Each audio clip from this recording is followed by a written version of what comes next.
Tamara, a research scientist, is charged with criminal damage. The prosecution alleges that in September of last year, she destroyed 13 animals that were being used for experimental work by Jeffrey Appleton, a scientist researching in the same field as herself. The police testimony has been heard.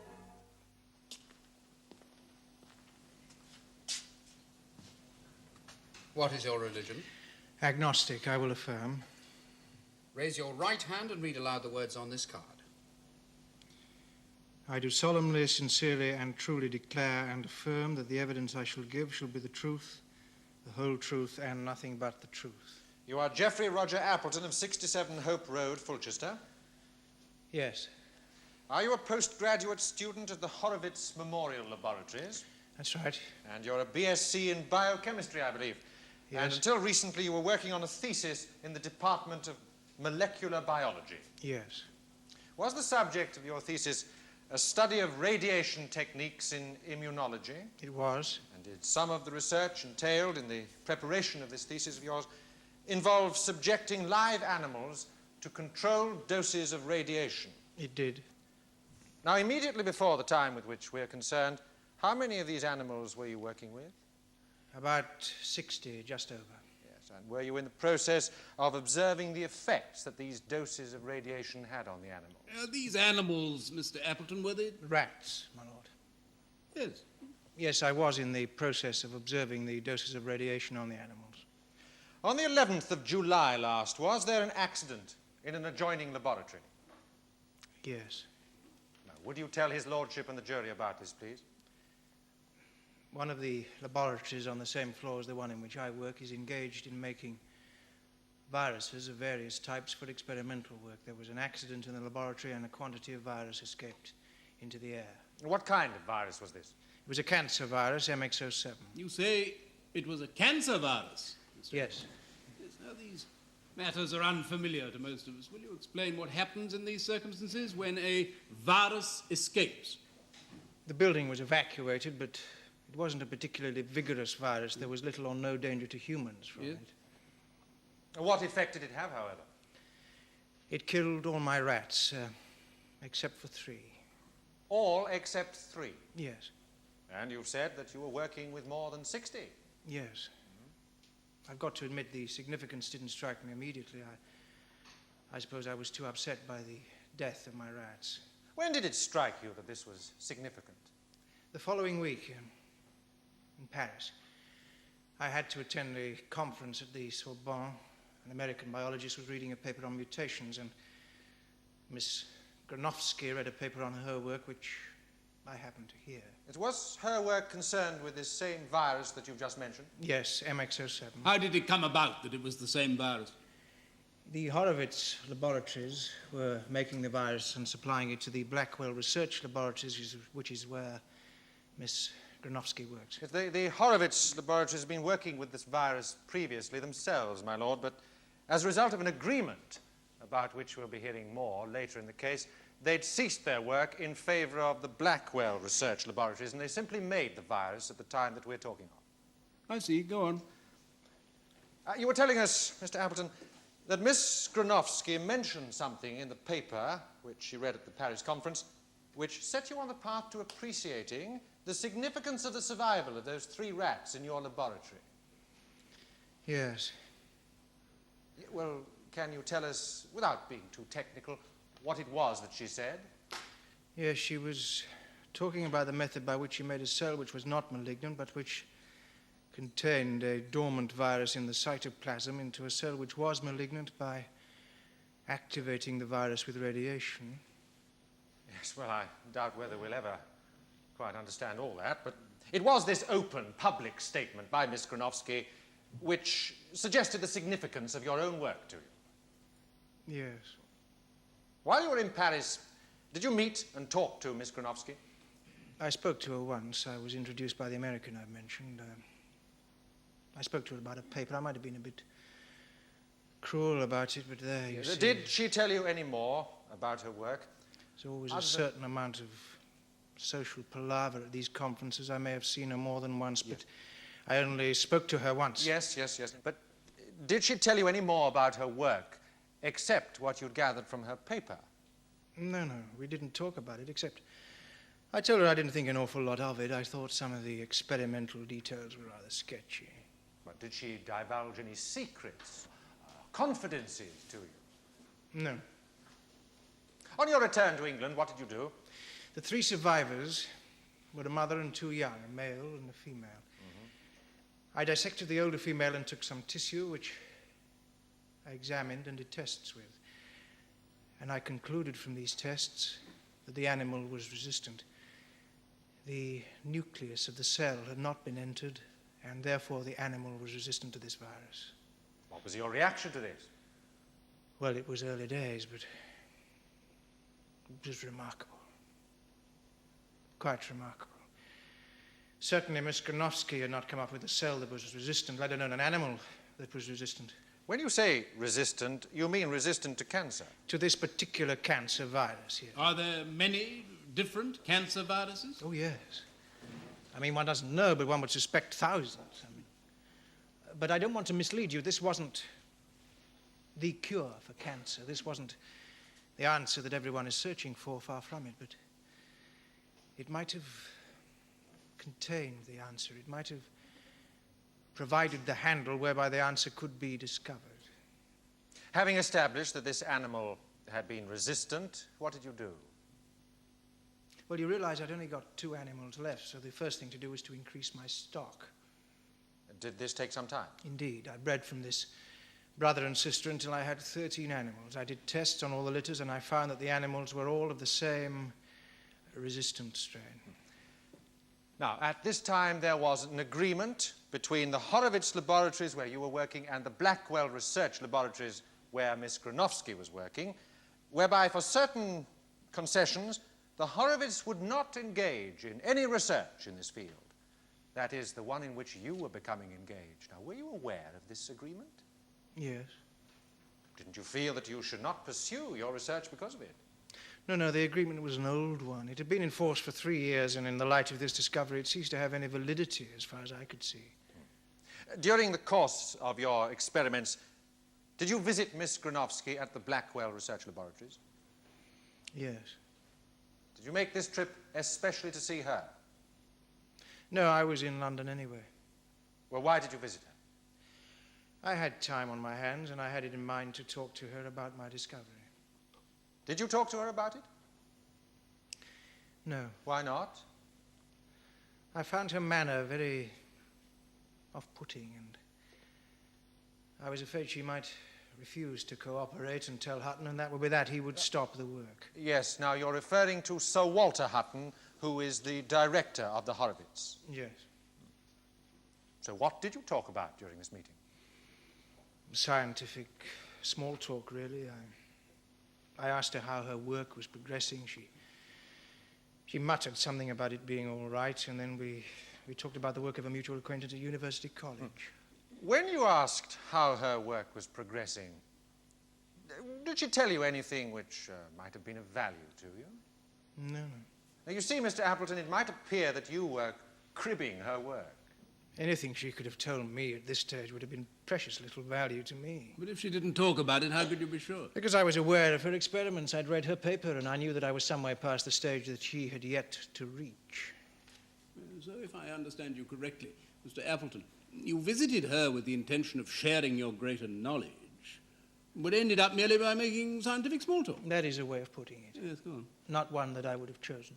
Yes, I merely wish to confirm my opinion, my understanding, that your visit was of a philanthropic nature, Mr. Appleton.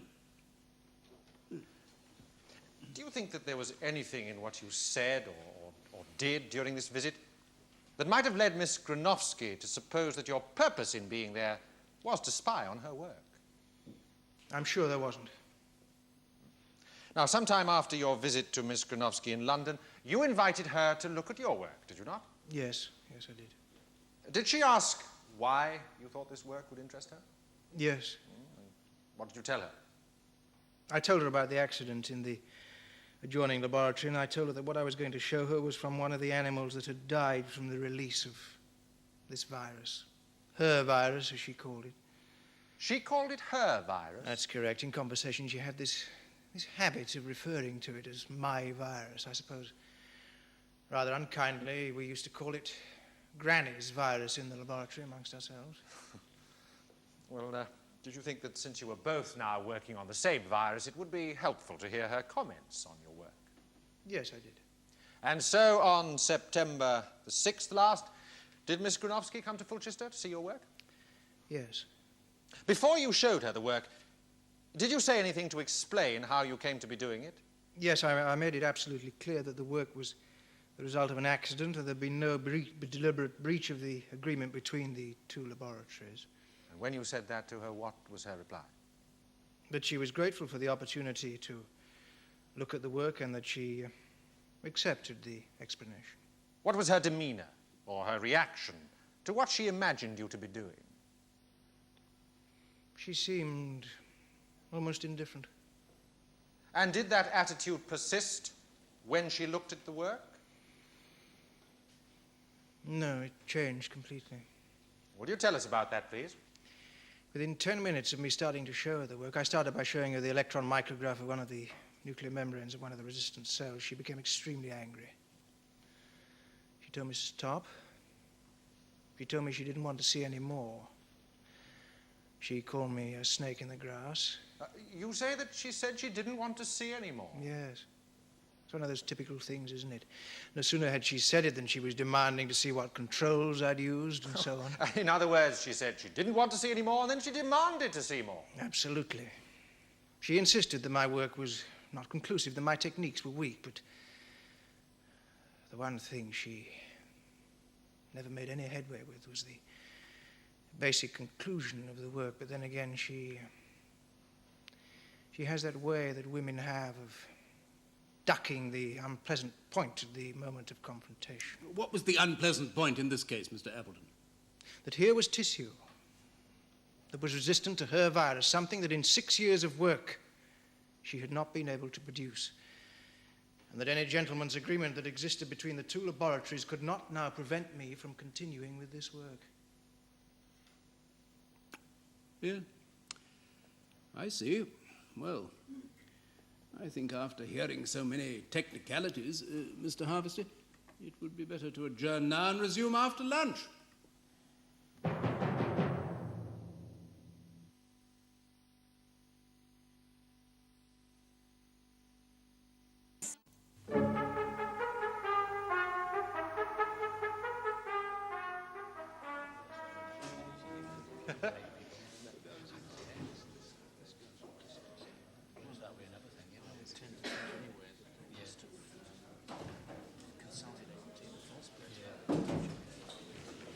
All stand.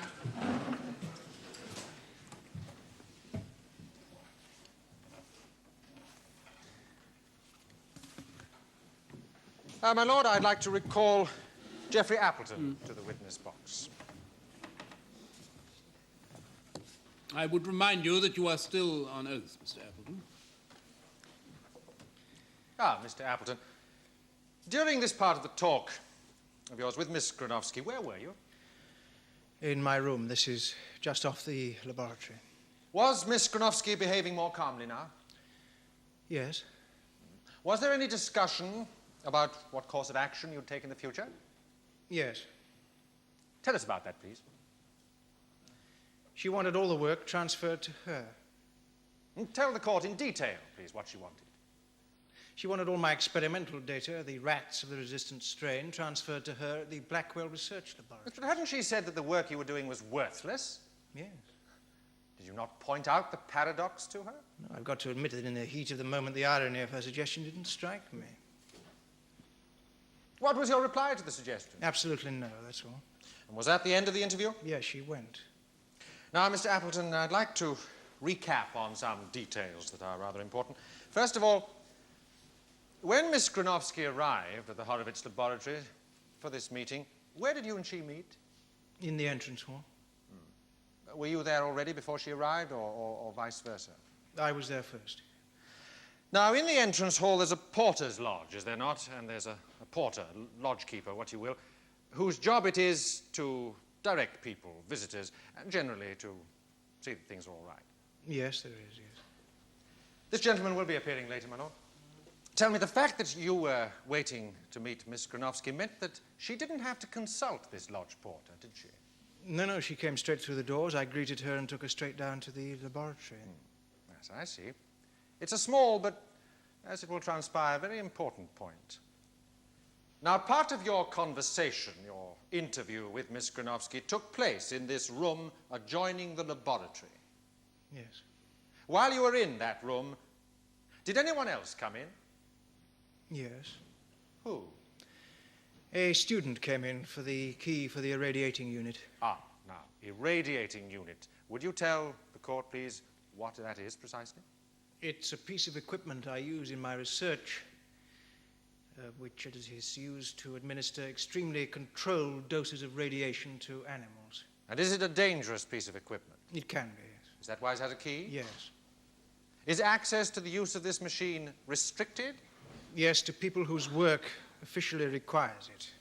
Would it be possible to use this machine without the key? No.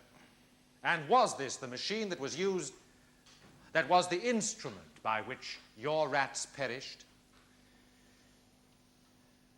Yes, it was. And you are positive that this student came in and asked for the key while Miss Gronowski was there in the room? Absolutely certain. Where did you take it from when you gave it to him? The top drawer of my desk.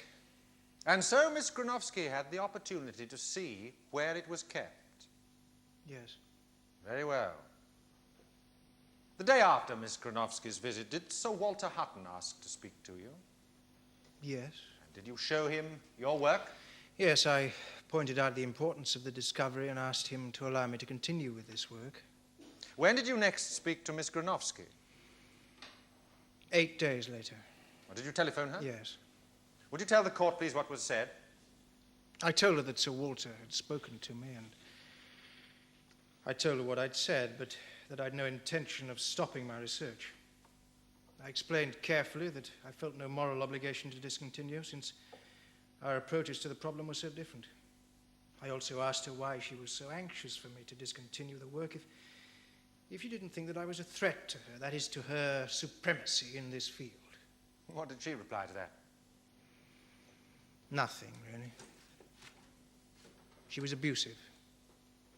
She went on about my methods, red herrings.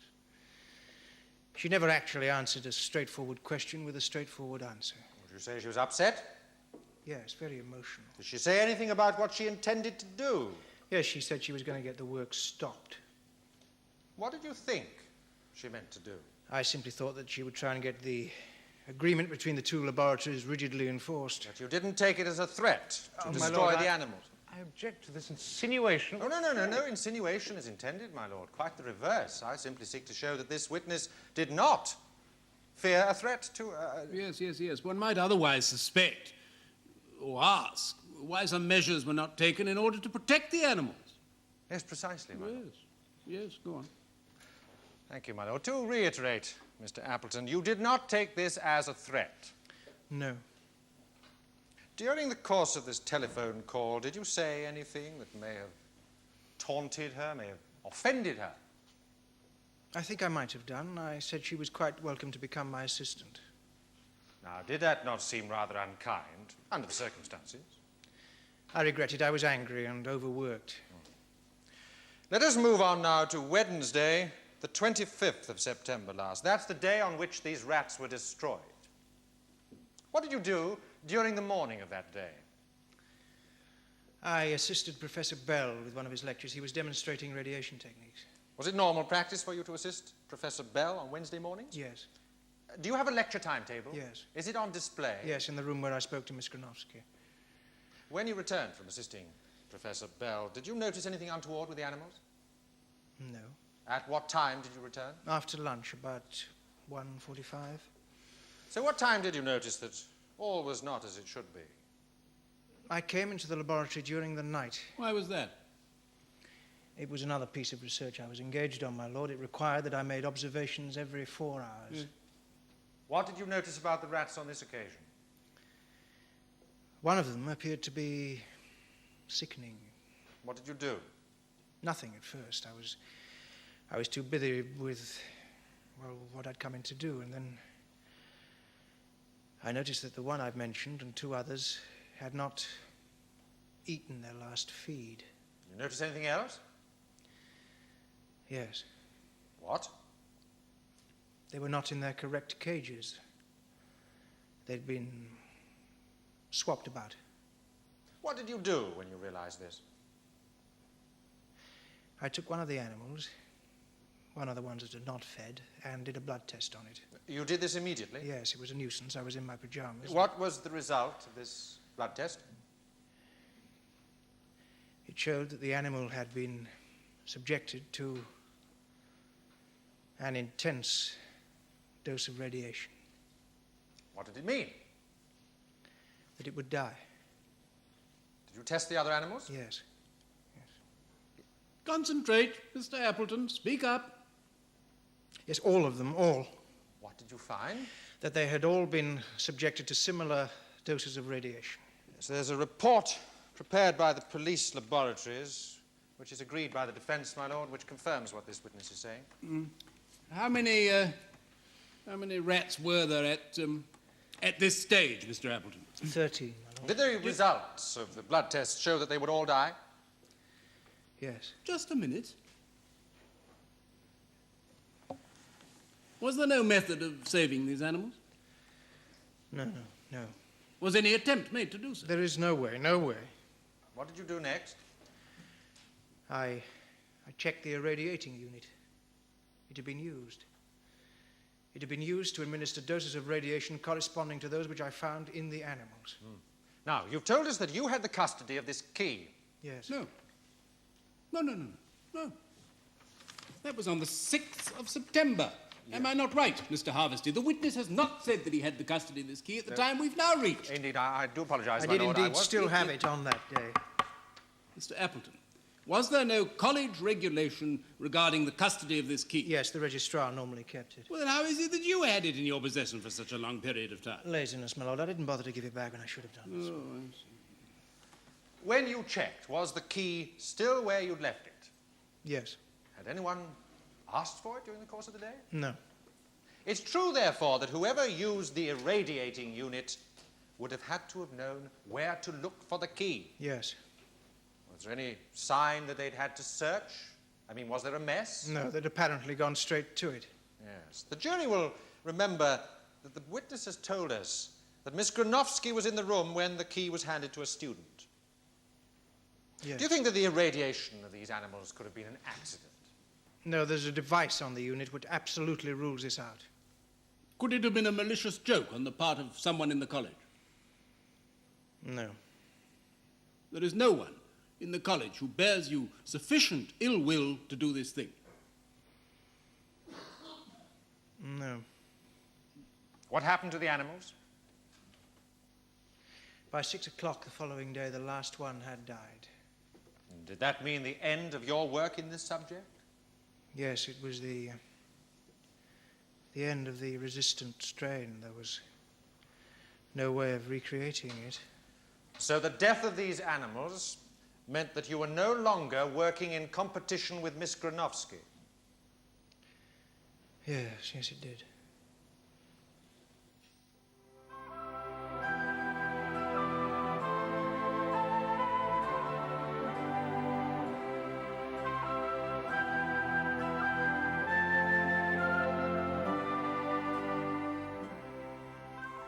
The case of the Queen against Granovsky will be resumed tomorrow in the Crown Court.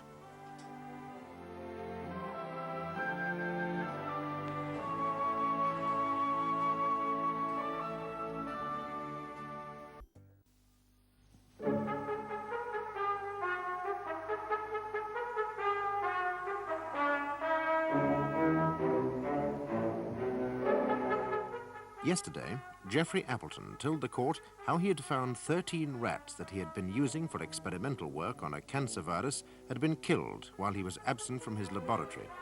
Tamara Granovsky stands charged with committing the crime. You say that you spoke to Miss Granovsky on only one occasion in Paris? That's correct. Well, my client will say that you pursued her constantly. And you asked her whether she had any suspicions as to where the resistance to this cancer virus you both were working with might be found, did you not? No, I didn't. And she told you, did she not, that she believed or suspected that the seat of resistance would be found in the structure of the wall of the nucleus of the cell, the nuclear membrane, as I believe you called it. She didn't mention the nuclear membrane. Well, my client will say that she did, and that you showed great interest in it. No.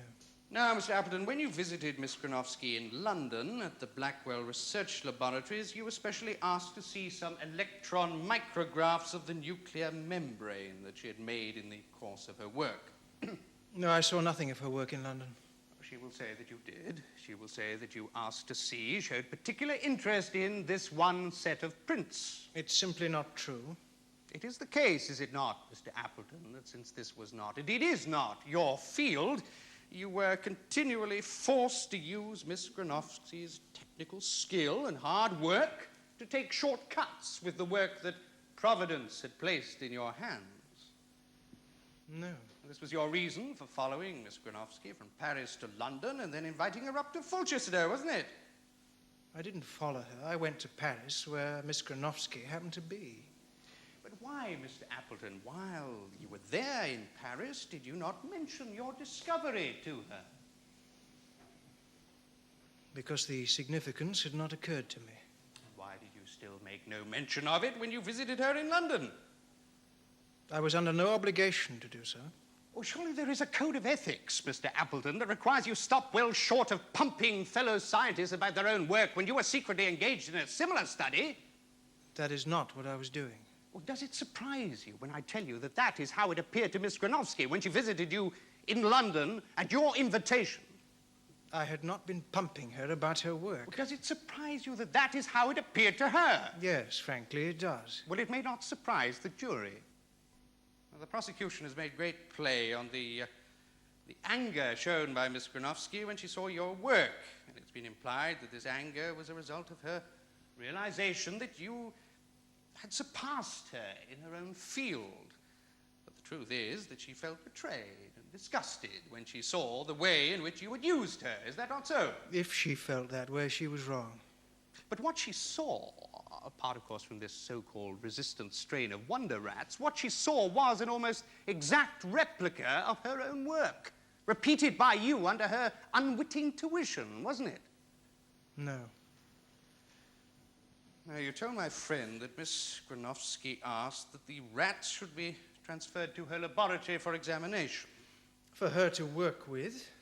You said that the irony of this request, in the light of her scorn for your work generally, the irony did not strike you in the heat of the moment. Yes. They were your words. If you say so. So your interview with Miss Gronowski was heated. She became angry, very. No, Mr. Appleton, you misunderstand me. You became heated, did you not? I may have become. Yes. Now, was this because she said that your work was poor and inconclusive? It was because by saying so, it was untrue. I mean, it wasn't. What exactly do you mean, Mr. Appleton? That was one of the reasons. And because I knew that when she said that, it was untrue. Why, having sought her authoritative comment, were you so unwilling to accept it when it came? Because she was prejudiced. Ah. Now, you've told the court, and it's confirmed by the police laboratory report, that the rats were killed by an excessive dose of radiation, which was administered in the machine, the irradiating unit, which was kept in the room adjoining the laboratory. Yes? Now, would you please describe for his lordship and the jury what the person who destroyed the rats would have had to have done in the way of removing them from their cages and so on? My lord, since the defence doesn't dispute that this is how the rats were destroyed, must we really go through all this? Mr. Lotterman? With respect, my lord, I think the jury should be entitled to judge whether it is likely that a stranger to the laboratory, and especially someone of Miss Gronowski's temperament, would have used this, as I think we shall see, cumbersome method of... Yes. I will allow this. Go on. Thank you, my lord. Would you please describe the process for the jury, Mr. Appleton? Well, they'd take the rats from the cages, put them in the machine, and then put them back in the cages. I see I shall have to help you, Mr. Appleton. Now, are the rats kept in separate cages? Yes. Separate cages. Now, how many rats could one carry at one time? At least 2, probably. Well, let's agree on 2 then. Now, there were 13 rats, so that means 7 journeys. Opening the cage with one hand whilst holding a rat in the other, feeling about inside the cage for another rat, catching the rat with one hand, and then what? It would simply be a matter of putting them in the irradiating unit and switching it on. But you hadn't shown Miss Gronowski how the machine works, had you? No, but they're not difficult. There is the key to be found. Yes, but we know that she knows where that is, don't we? Oh, do we know so much, Mr. Appleton? Well, go on, please. What next? That's all. Oh, but the rats are still in the irradiating unit. Yes, they'd have to be returned. To the cages, precisely. The whole operation would have to be performed in reverse, with all the attendant risks of the rodents escaping from this sinister oven, which is by now brimming over with them. If you're right, Mr. Appleton, Miss Gronowski, a stranger to the laboratory, whose very presence would arouse suspicion, employed a rather baroque method of extermination. I mean, how much simpler would it have been for her to arm herself with a syringe of arsenic or some other quicker means of disposing of these rodents? Now, Mr. Appleton, you say that you were waiting to meet Miss Gronowski when she arrived for her visit. Yes. Were you waiting actually in the entrance hall? Yes. Was she punctual? No, she was 10 minutes late. But you waited all the same. Yes, I was about to tell the lodge porter to look out for her when she arrived. Well, my client instructs me that you were not in the hall when she arrived. No. My instructions are that she was asking the porter's lodge for you when you appeared. That is not the case. Mr. Appleton, once you got over the shock of discovering this awful tragedy, how soon did it occur to you that it was the work of Miss Gronowski? Immediately. Oh, well, at least you're frank about that, Mr. Appleton. And no doubt the jury will understand why you jumped so swiftly to that conclusion. So at about what time during that night would your conviction that Miss Gronowski was the culprit have formed? By about 3 o'clock. Now, at about what time did you talk to the porter, Mr. Pritchett, about your alleged visitor the next day, was it? Yes, when he came on duty at 8 o'clock the following morning. So by the time you spoke to him, you had been harboring this viper in your breast for, 5 hours? I had been convinced that that's where the blame lay. And you showed the porter a photograph of Miss Gronowski and asked him if that was the woman who had called on you. Yes. Did you not suggest to him that that was the woman who had called on you? No, I simply asked. Must not your manner at least have suggested the conviction that this was the woman? I don't think so. You were asking the court to believe that you remained perfectly neutral under all these trying circumstances. I think I did. Really? No further questions? No, I have no re-examination, my lord. Very well. Thank you. You may leave the witness box, Mr. Appleton. I call Victor Grayson Pritchett. Victor Grayson Pritchett, please.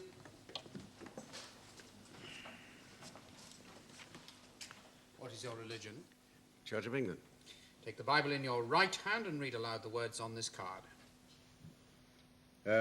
I swear by Almighty God that the evidence I shall give shall be the truth, the whole truth, and nothing but the truth. You are Victor Grayson Pritchett of Little North Street, Fulchester? Yes. And are you the lodge porter at the Horowitz Memorial Laboratories? Yes. How long have you been lodge porter, Mr. Pritchett? 12 years. Would it be easy for a stranger to enter the building where you're lodge porter and wander around without being challenged? It would, yes. Would you automatically stop anyone from entering the building? Well, not unless they looked lost or suspicious, you know. So your job, if I'm correct, is to act more as a guide than a guard? Yes. How is it that a person can wander about so easily? Well, my lord, there's over 1,000 new students every year, and their friends come in from, you know. Well, I mean, you've never seen half of them in your life before. You say students, but are not these students of a wide range of ages? For students, yes. There's mature students, you know. I mean, the sort you'd never think of as students. Yes. Could I, for example, wander around quite easily without attracting attention? If you wasn't wearing your wig, yes. I mean, if you didn't look lost, I wouldn't interfere. I mean, as for the students and the staff, they're so busy with themselves, they don't know where they are. I mean, the place could fall down around their ears, they wouldn't know. Yes. Now, Mr. Pritchett, on September the 25th last, did a woman come into the building? Yes. Do you see that woman in court? I do. Over there. The defendant? Yes.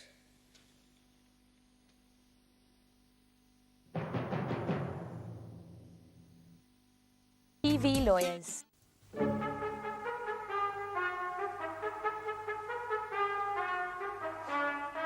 Besides the vast new influx of new students at this time, Mr. Pritchett, were there also new members of staff? Faculty? Yes, there were 22 this year. 22 new members? Yeah. So, what with all the new students and the new members of faculty, that's quite a throng for you to keep track of, am I right? Yeah. Now, you say that you saw Miss Gronowski on the 25th of September. Yes, that's right, I did, yeah. Did you not, in fact, see her on the 6th of September? No. You do know that she visited Mr. Appleton on the 6th of September? Well, I have been told that she did, but I didn't see her. Well, I'm instructed that she spoke to you on that occasion. Well, I don't think so. Well, we've heard that Mr. Appleton came and spoke to you on the 26th of September in the morning. That is the day after the crime was committed. Now, when he spoke to you, were you aware that a crime had been committed? No, I wasn't. Now, we've heard that Mr. Appleton showed you a photograph of Miss Gronowski. Yes, that's right, he did, yeah. Yes. May the witness be shown Exhibit 3, please?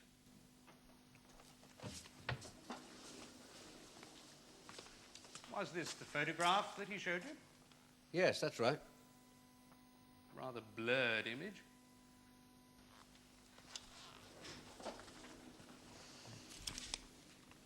Are there no copies of this? I'm afraid we haven't been able to get any further copies, my lord, since we've only just acquired the volume. It's a rather small, blurred, unsatisfactory picture, would you agree? Not very good, is it? Would you call it a good likeness? Well, it's of the person, isn't it? Well, we are told, sir. Do you think you would have agreed with Mr. Appleton so readily that this was the woman that you saw? Oh, my lord, I object. My learned friend is insinuating with this word agree that Mr. Appleton put it into the witness's mind to say this photograph was of the woman that he saw. That's the very possibility I'm concerned with, my lord. Very well, Mr. Lotterby. Thank you, my lord. Mr. Pritchett, would you have been so certain when you told Mr. Appleton that the woman in this extremely poor photograph was the woman you had seen the day before, had you known that so much depended upon it? Well, now that you mention it, I think I would, yes. Well, I suggest to you that you have been led, first by a description from Mr. Appleton, secondly by this extremely poor photograph, and thirdly by the photograph shown to you by the police, to this extremely inadequate identification of the witness, the defendant here today. And I submit that had it not been for the gradual accustoming process of these photographs, you would never have identified Miss Gronowski as the woman you spoke to on that particular morning. Well, all I can say to you, sir, is the lady I saw on that morning is the woman now sitting down over there. I have no further questions. Does your lordship have any questions? Nope. Thank you. You may leave the witness box. Oh, thank you, Bill. I call Sir Walter Hutton. Sir Walter Hutton, please.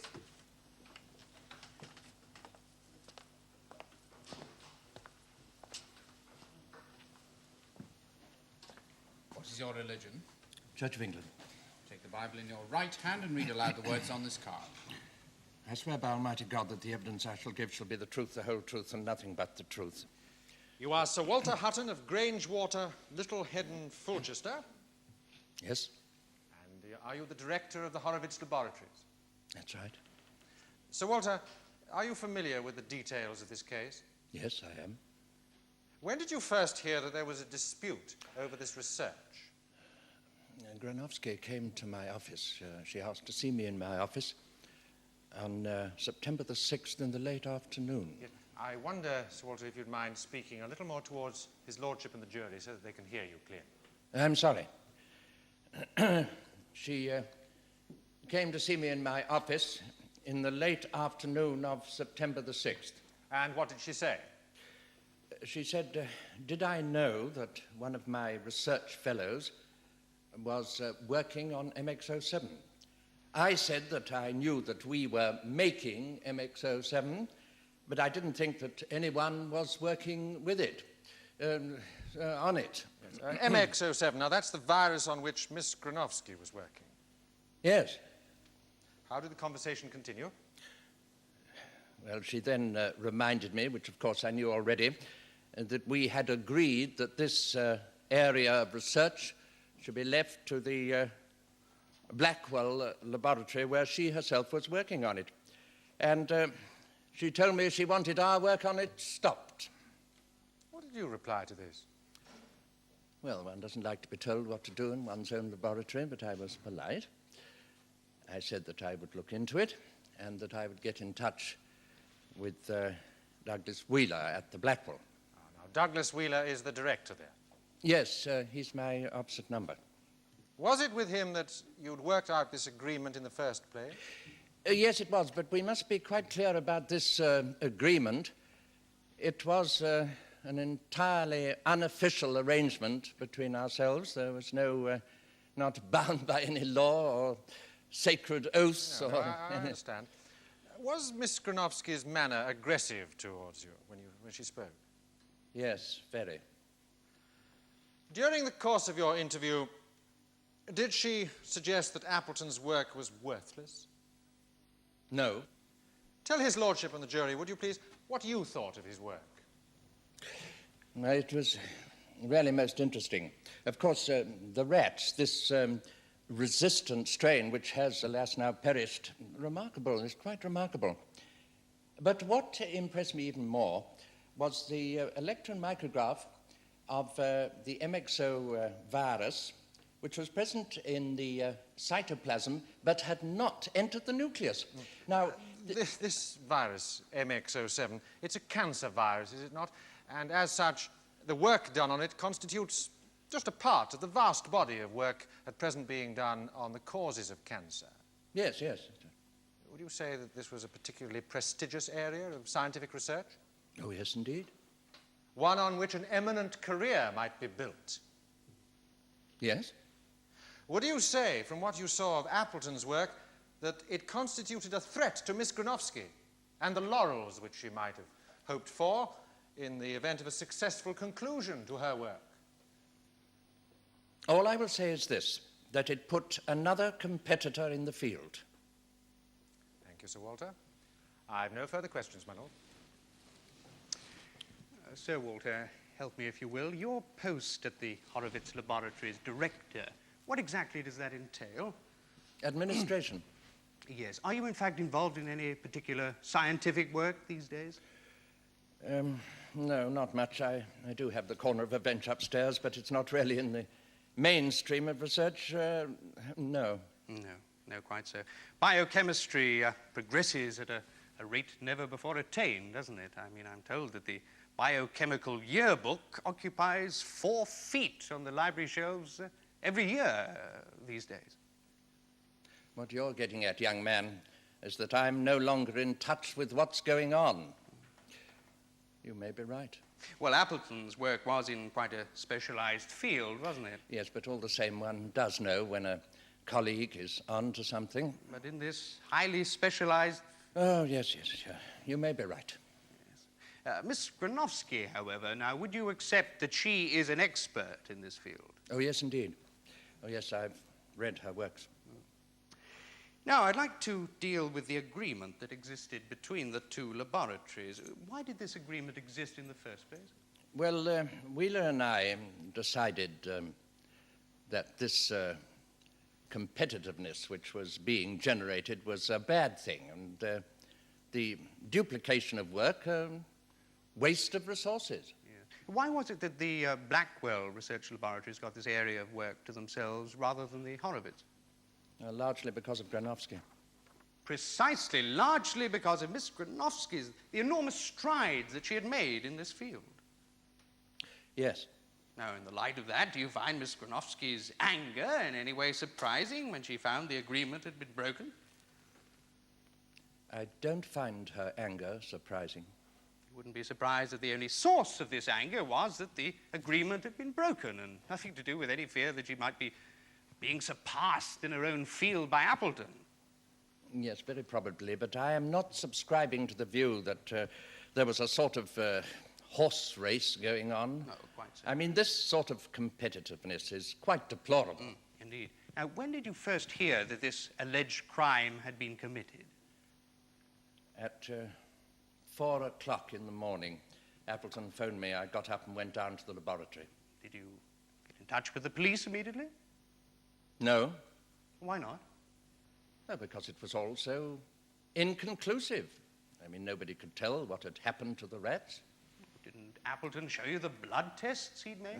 Yes, but they only showed that they had died of exposure to radiation. They didn't show who had exposed them or why. I mean, there was Yes, nothing... but did Appleton tell you that he was sure he knew who'd done it? Yes, he did. And did you think he was right? No, Why not?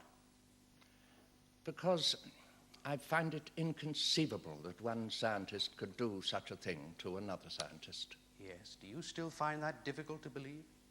Yes, I do. So what made you call the police? Appleton came to see me later that morning with the porter, Pritchett.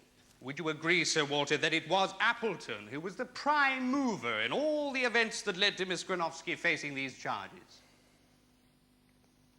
He was certainly very anxious that she should be brought to book. Yes. Thank you, Sir Walter. No further questions. Thank you. You may go, Sir Walter. That concludes the case for the prosecution, my lord.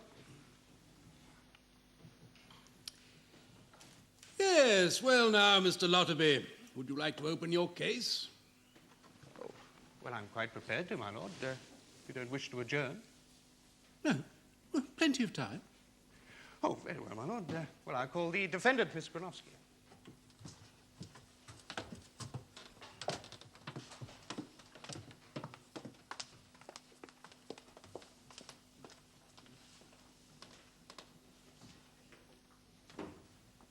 What is your religion? I have none. You wish to affirm? Yes. Please raise your right hand and read aloud the words on this card. I, Tamara Granovsky, do solemnly, sincerely, and truly declare and affirm that the evidence I shall give shall be the truth, the whole truth, and nothing but the truth.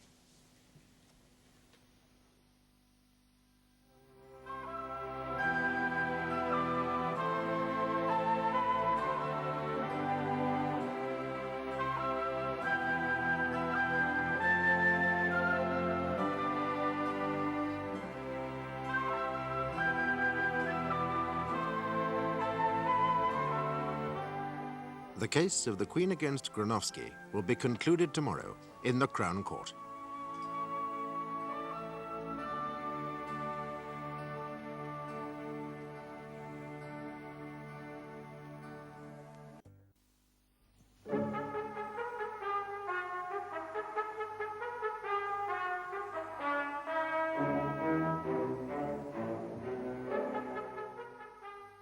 It is alleged that Tamara Granovsky was responsible for destroying 13 rats on which Jeffrey Appleton had been experimenting in an attempt to discover the reason for their apparent resistance to a cancer virus.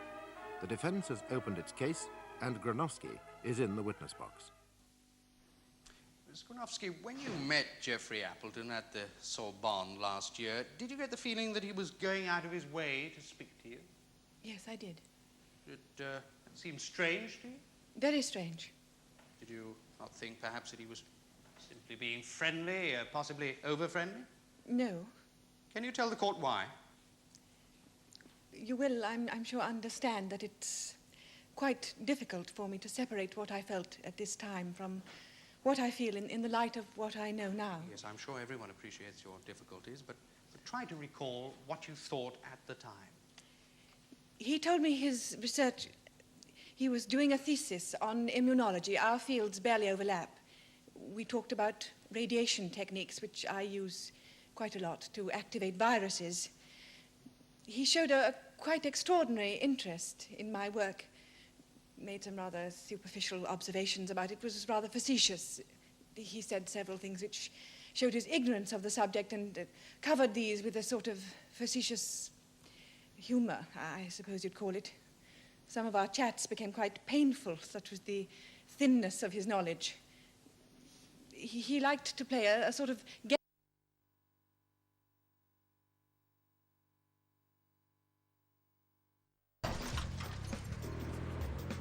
It wasn't until the next morning when I woke up and could barely even move my neck that I realised I must be dealing with whiplash. It wasn't until William, a mutual friend of ours who's studying law, said to us that I actually might have a case for a claim that I thought about speaking to someone. The next day I went and contacted the solicitor that William had recommended, and after a conversation with them, they said that actually my case was pretty common in personal injury law. Well, it took a while, but when the settlement check came, I was surprised. They managed to secure compensation for both the physical and the financial loss that I incurred, and also they got the third party to pay for all the legal.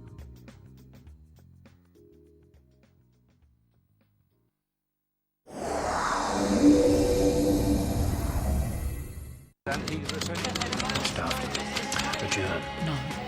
Adjourn. Our job is to defend doctors against unfair claims. I read about you fighting for that eye surgeon in the Supreme Court. It's the thing about medicine. Imperfect. Salinger was a glitch in an otherwise highly trained, well-oiled medical system. You can't just stand down and defend them. He's returning. Stuffed. Adjourn. No. Adjourn. MDA. Tune in to Your Law every day on Legal TV at 1:20. Good afternoon, this is Legal TV. We've got Joanne on the line.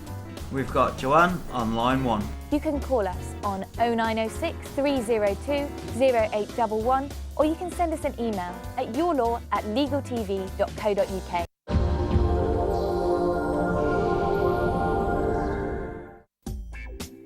Accident or injury. Contact TV Lawyers.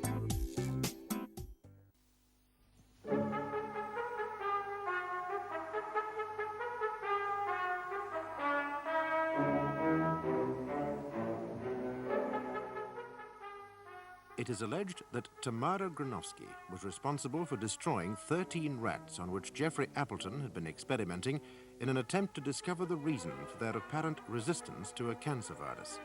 The defense has opened its case, and Granovsky is in the witness box. Ms. Granovsky, when you met Jeffrey Appleton at the Sorbonne last year, did you get the feeling that he was going out of his way to speak to you? Yes, I did. It seemed strange to you? Very strange. Did you not think perhaps that he was simply being friendly, possibly over-friendly? No. Can you tell the court why? You will, I'm sure, understand that it's quite difficult for me to separate what I felt at this time from what I feel in the light of what I know now. Yes, I'm sure everyone appreciates your difficulties, but try to recall what you thought at the time. He told me his research. He was doing a thesis on immunology. Our fields barely overlap. We talked about radiation techniques, which I use quite a lot to activate viruses. He showed a quite extraordinary interest in my work, made some rather superficial observations about it. It was rather facetious. He said several things which showed his ignorance of the subject and covered these with a sort of facetious humour, I suppose you'd call it. Some of our chats became quite painful, such was the thinness of his knowledge. He liked to play a sort of guessing game, extrapolating from my observations. All in all, he showed an inordinate interest in your work for no good reason that you could perceive. Am I right? Absolutely. And did he suggest that you might meet again? He kept rebuking me for not attending more of the social functions surrounding the conference. But did he suggest that you might meet in London? He did. I didn't think much of it. So were you surprised when he did in fact visit you? Very. Now, Mr. Appleton has told us that he saw nothing of your scientific work when he was in London, that you just made scientific small talk. Is that true? It is absolutely untrue. Are you accusing him of deliberately lying? Yes, I am accusing him of lying. He's lying. Would you tell his lordship and the jury exactly what it was that Mr. Appleton wanted? He wanted the results of some screening tests I had been doing with enzymes. This was work I'd been doing over the last 8 months, and he wanted to know what my results had been. Were these results not included in your Paris paper? No, no. Why were you prepared to divulge them? Because he had managed to convince me that his interest was academic. Now, was this because of the subject of his thesis? Partly only. No, it was his manner, the way in which he approached the subject. Rather offhand, but somehow enthusiastic at the same time. Don't ask me. I've been asking myself why I showed him, why I ever spoke to him at all. If I'm honest, I suppose I was flattered by the interest he appeared to be taking. Most people are very interested to talk about their work and not so interested to listen. He was very interested to listen, although I sometimes wondered how much he understood. Well, he's told the court that your manner when he talked to you was off-putting, antagonistic. Simply untrue. Did he ever appear to be about to tell you something about his work? No. Without wishing to appear unkind, like the people you've just been referring to, you were very willing to talk but not to listen, so you didn't press him about his work. I know that's what I said. It's not a very accurate picture, though. This isn't of any great importance, is it, Mr. Lotterby? Forgive me, my lord, I had expected a simple affirmative. It's of no consequence. Excuse me, Miss Gronowski. Now, during this talk with Mr. Appleton, did he ask you for any specific information? Yes. He asked where I guessed the seat of resistance to this cancer virus would be found. I told him that in all my work I had found that the site of entry was in the lipid structure of the nuclear membrane, and it followed empirically that this would be where the resistance would probably lie. Was this a crucial matter? We've yet to find out. Quite so. I'm sorry. I obviously lack counsel's quickness of intellect. Was it crucial, Miss Gronowski, or was it not? Until we find a genuinely resistant cell, we'll not know. It was a guess on my part. I see. I think it's possible, my lord, that what Miss Gronowski means I is that... fully understand what Miss Gronowski means. Thank you very much, Mr. Lotterby. Now, can we get on? Forgive me, my lord. Miss Gronowski, we've heard that Mr. Appleton telephoned you, inviting you to go to the Horowitz laboratories. Yes. Now, during the course of this telephone conversation, did he tell you what it was he wanted you to look at? He said there had been an accident in the laboratory with MX-07, and he had a dead rat he wanted me to look at. So when you went to the Horowitz laboratories, you went simply expecting to look at a rat that had died of MX-07? Yes. Did he tell you that he'd done any work on it? No. Now, can you tell us, in your own words, what you saw when you got to the laboratories? I saw what amounted to a duplication of my own work. And I saw this strain of rats about which such high claims have been made. Do you dispute these claims, Miss Gronowski? I certainly do. There was nothing, not a shred of evidence to say that those rats had anything more than a heightened resistance to this particular virus, and probably to many other viruses. Appleton's own corroborative tests were pathetically inadequate. His controls were insufficient. There was no doubt in my mind that had those viruses been activated, say by radiation, the rats would have died. And I would like to point out that the police report on the cause of death did not investigate... You are rather running over, Miss Gronowski. We'll take these things separately, shall we? I'm sorry. Now, you say that you saw an exact duplication of your own work. That's right. But how would this have applied to such a very different set of circumstances? I mean, you weren't working with a resistant strain of rat, an allegedly resistant strain, I mean. Half of what I saw did not fit the circumstances precisely. It was stolen from me and evidently used to impress Sir Walter Hutton. It didn't impress me. Was this the cause of the anger we've heard so much about? I was furious. I've never been so angry. I could be standing here for killing Mr. Appleton. That's what I could be standing here for. That's a very serious thing to say, Miss Gronowski. How would you feel? Every page of his I looked at, my work. Miss Gronowski, did you look through all the work he showed you? I demanded to see it. He was very reluctant to show it to me. He knew I recognized it. I demanded to see it. Why did you want to see it? Because I wanted to see if there was a scrap of original work there. Did you suggest that the rodent should be transferred to you at the Blackwell Research Laboratories for you to work on? Yes. Why? It was worth investigating. It would have been quite interesting. But mainly because I didn't want any more work on that virus done outside the Blackwell. Why not? It was a dangerous precedent. Someone more able might have come along and started to work with those animals, and the whole futile competitiveness that this agreement between the laboratories was designed to eliminate would have been with us again. Now, your discussion with Appleton, was some of it conducted in his room adjoining the laboratory? Some of it, yes. And during the time that you were there, did a student or anyone come in and get a key from Mr. Appleton? Someone came in. I don't know what for.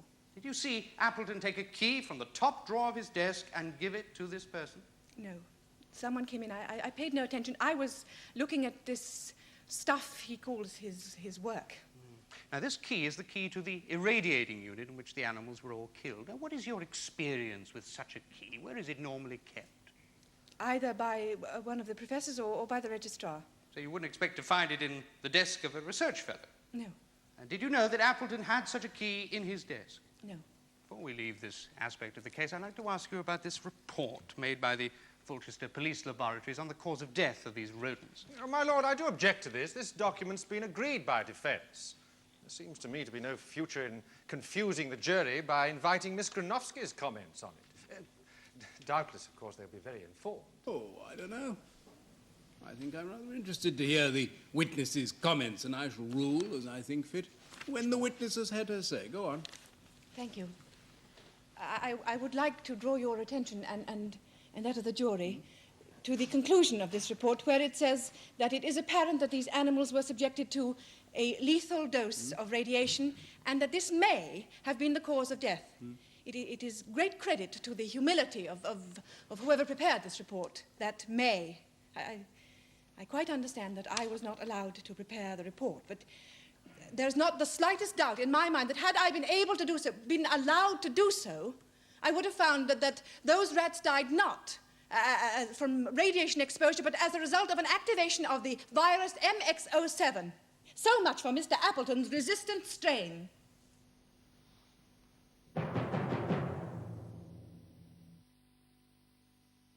Be lawyers.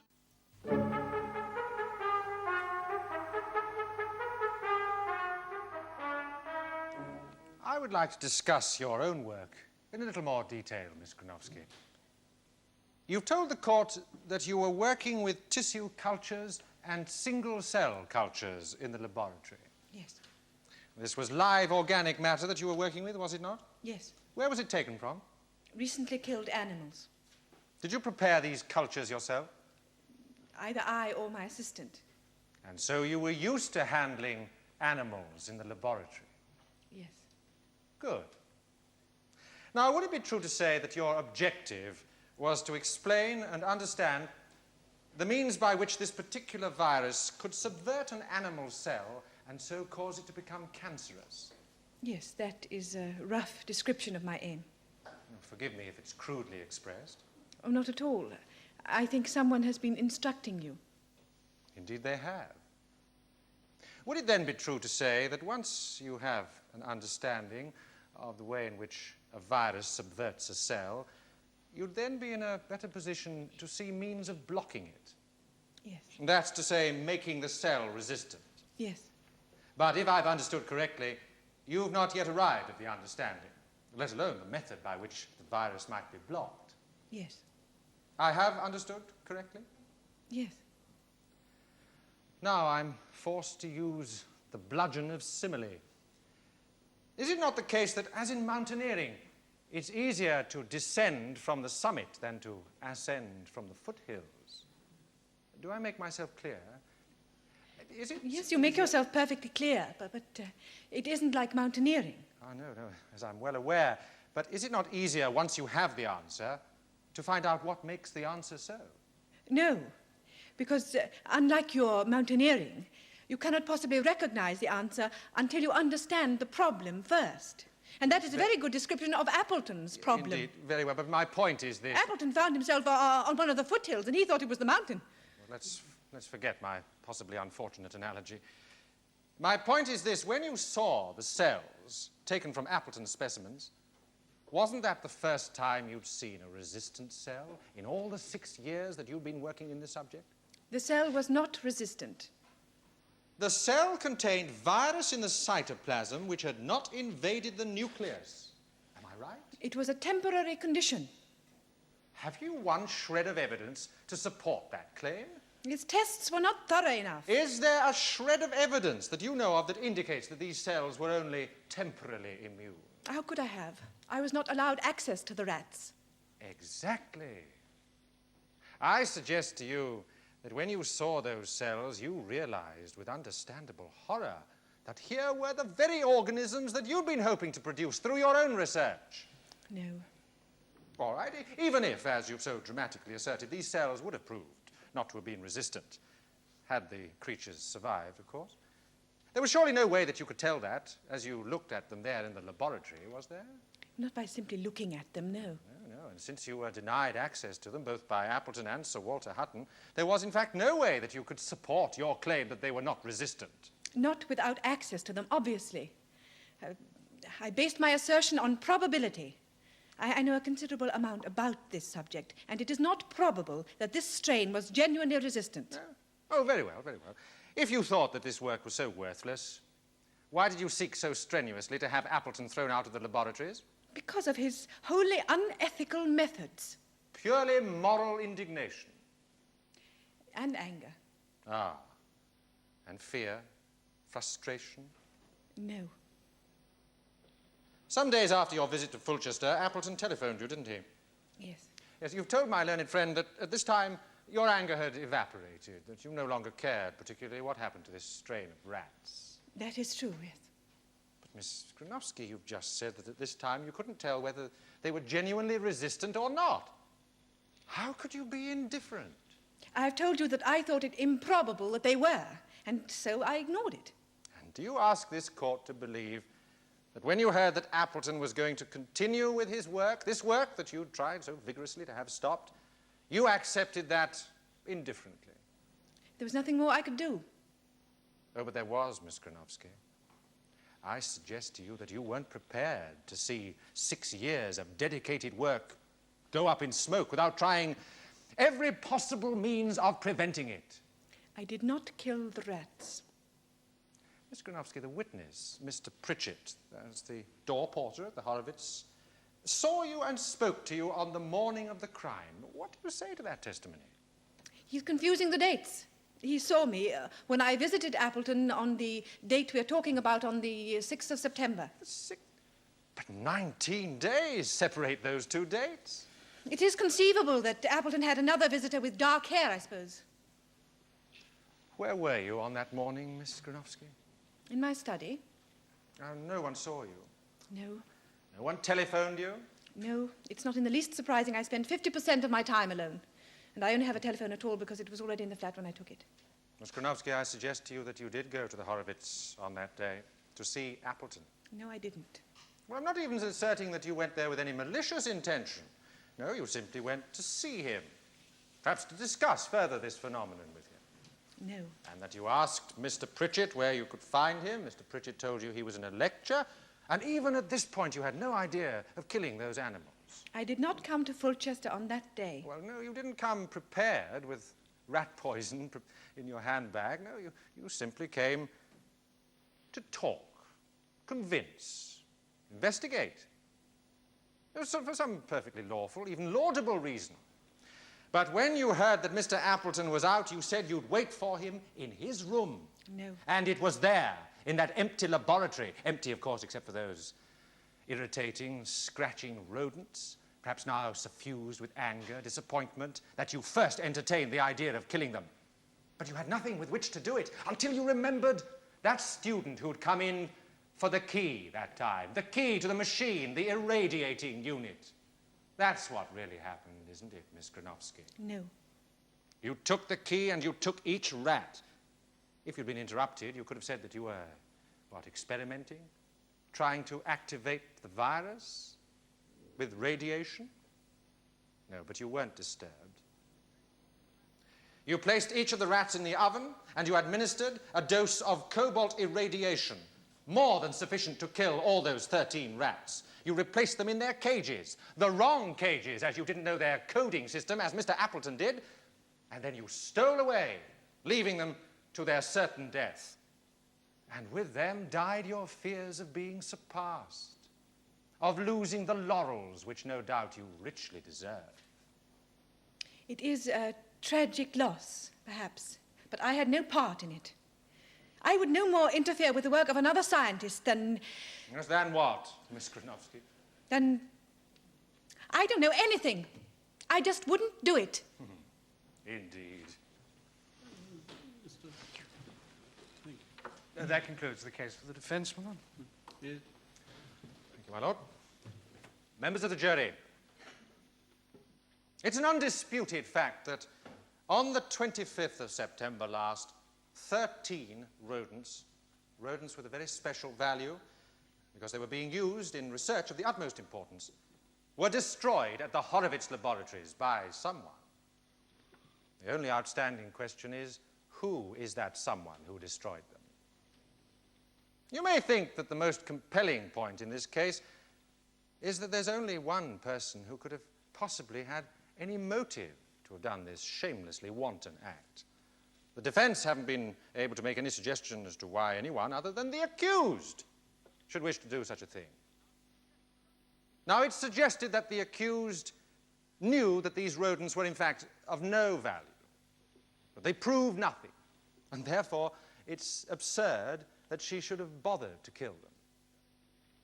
Alternatively, it suggested that the accused, if she believed that these rats really were of significance from a scientific point of view, well, the last thing that she would have done would have been to have killed them. But the important point, you may think, is that rightly or wrongly, Mr. Appleton believed that they were of the utmost importance in terms of research, and that their destruction would be a terrible blow to him. Thus, if any person wished to strike at him through anger, revenge, frustration, whatever, then these rats provided the perfect means. The accused claims that she wasn't at the Horowitz laboratory on the 25th of September. But the lodge porter is quite certain that she was the woman that he saw and spoke to on that day. It follows then that she's lying, and if she's lying, you may ask yourselves why. I suggested that the answer is plain. I suggest it's because she did go to the Horowitz laboratories on that day and engaged in criminal activities. Members of the jury, in my submission, the evidence points inescapably to the guilt of the accused. And I ask you to bring in a verdict of guilty. My lord, members of the jury, the prosecution has claimed that there is only one person who could have had any motive to destroy these rats, stressing that the defense has been unable to point to anyone else who could have had a motive. But it is not for the defense to point the finger of guilt at anyone. It is simply for the prosecution to prove to you beyond all reasonable doubt that the person responsible for killing those rats was the defendant. And I ask you, members of the jury, whether it is likely that this highly intelligent young woman would have engaged herself in such a bizarre act of extermination. Now, I submit that a motive has hardly been established, because I maintain that if these rats did in fact hold the key to the problem that Miss Granovsky had been researching with such dedication for 6 years, well, it's inconceivable that she would have destroyed them. If, on the other hand, the rats, she thought, were unimportant, well, she would have hardly have gone to all the trouble and danger that destroying them would entail. No, members of the jury, the evidence against my client is all circumstantial, and it is very weak. I submit, members of the jury, you must find the defendant, Miss Granovsky, not guilty. Thank you. Members of the jury, the accused is charged with criminal damage. Now, this offence is committed where a person who, without lawful excuse, destroys or damages any property belonging to another, intending to destroy or damage any such property, or being reckless as to whether any such property would be destroyed or damaged. Now, the items in this case are, of course, these rats belonging to the Horowitz laboratory. That someone destroyed them cannot, you may think, be doubted. Now, you've listened patiently to the evidence, a lot of it very confusing to you as it was to me. But you will have had the opportunity to form your opinions, your judgments, of the reliability of the various witnesses and of the accused as they gave their evidence.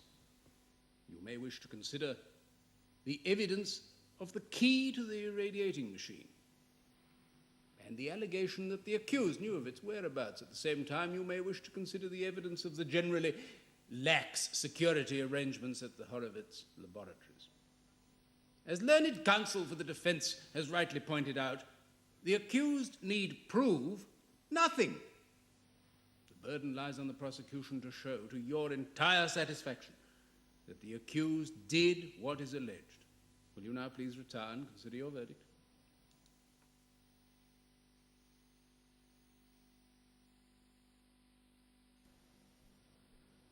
Members of the jury, will your foreman please stand? Just answer this question, yes or no. Have you reached a verdict upon which you are all agreed? Yes. Do you find the defendant guilty or not guilty? Guilty. Is that the verdict of you all? It is. Tamara Granovsky, you have been found guilty on the charge of criminal damage. The sentence of this court is that you be conditionally discharged. Now, the effect of this is that if you commit no further offence during the next 12 months, there the matter will end. The appropriate penalty for this offence can be up to 10 years' imprisonment. But I feel that you have suffered enough in the loss of your professional reputation in having to answer these charges.